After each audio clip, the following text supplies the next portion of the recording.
এই দেশে যেমন আইনগতভাবে জেলখানা রয়েছে, তেমনি কিন্তু এই দেশে বৃদ্ধাশ্রমও তৈরি হয়েছে। আর এই বৃদ্ধাশ্রমগুলো তৈরি হয়েছে কিসের জন্য জানেন?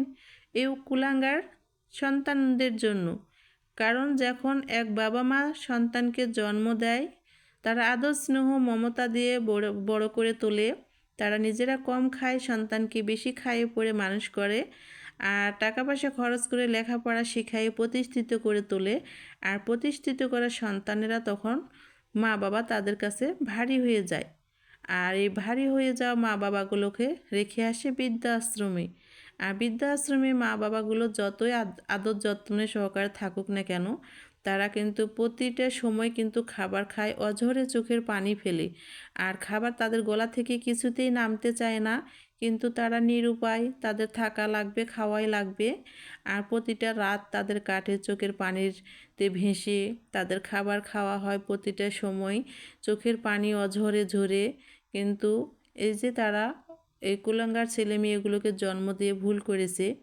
আর এই যে একটা কথা আছে, দুষ্টু গোয়ালের থেকে শূন্য গোয়াল অনেক ভালো। তো শূন্য গোয়াল কিন্তু অনেকই ভালো, কিন্তু আমাদের বাবা মা চায় না শূন্য গোয়াল রাখতে। তারা দুষ্টু হলেও কিন্তু দুষ্টু গোয়ালি দিয়ে কিন্তু ভরে রাখতে চায়। আর বাবা মা কখনো সন্তানদেরকে ফেলতে পারে না, সন্তানেরাই কিন্তু বরং মা বাবাকে ফেলে রাখতে পারে।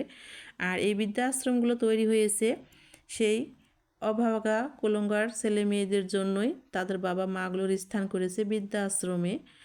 আর এই দেশে যায় বৃদ্ধাশ্রমগুলোতে খোঁজ নিয়ে দেখেন অনেক বাবা মা আছে, অনেক অনেক বাবা মা। তারা চোখের পানি ফেলে অঝরে কান্না জলে ভেসে থাকে সব সময়। আর এক ফোঁটা চোখের পানি বাবা মায়ের ঝরলে কিন্তু সন্তানদের আগুনে জ্বলে পুড়ে ছাই হয়ে যাবে। দুই ফোঁটা চোখের জল ফেললে কিন্তু তারা একদম কয়লা হয়ে যাবে। কিন্তু সেটা যদি বুঝতো তাহলে কিন্তু আমাদের এই বাবা মাগুলো বৃদ্ধাশ্রমে আর থাকতো না। আর এই কুলাঙ্গার ছেলেরাও সন্তানেরাও কিন্তু বাবা মাকে বৃদ্ধাশ্রমে রেখে আসতো না।